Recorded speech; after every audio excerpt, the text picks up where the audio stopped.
The world today is one of high interest rates as the developed world looks to fight inflation. They're doing it by restricting money, keeping interest rates high so that they can get inflation down. What that means is that interest rates for everybody else become not just high, but very painful, if not unaffordable. Within that context, Nigeria has been able to make the kind of macroeconomic moves, has been able to take the tough decisions to restore balance in the economy, in the government's finances, that has warranted support, that has gendered and that has elicited even support from the multilateral development banks. And it's on the basis of that that the World Bank is willing to consider and to process on our behalf $1.5 billion of concessional financing, relatively cheap financing, and financing that will be disbursed relatively quickly.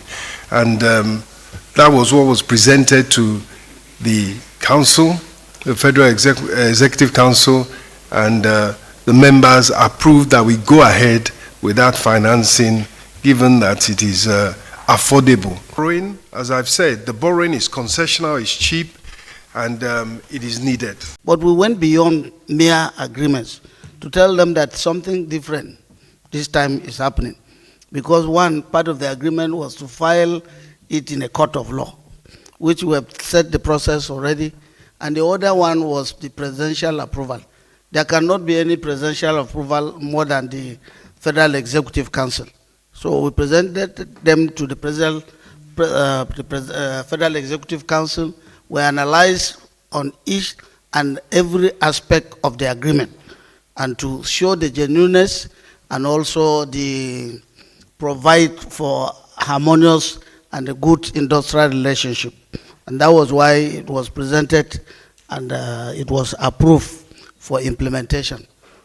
The initial yes was agreed that within 30 days, we agreed for 30 days.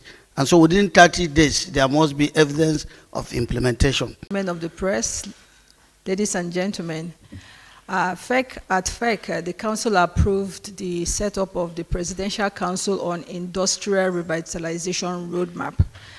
That it will be chaired by Mr. President with the following subcommittees under it. We have the Subcommittee on Consumer Credit, the Subcommittee on Commodity Exchange, Subcommittee on Heavy Industries and Steel Development, actually 10 of them. Subcommittee on Trade Facilitation and Ease of Doing Business. What the committees will do will be to sit down and look at all the policies within different ministries, as well as the Ministry of Industry, Trade and Investment. We have a lot of policies, frameworks, and guidelines that should help to revitalize the industries within these different ministries and agencies. And we are supposed to collaborate and come up with single roadmap for each of these subcommittees or each of these roadmaps. So this Fiscal Responsibility Act is for the years 2024 to 2026.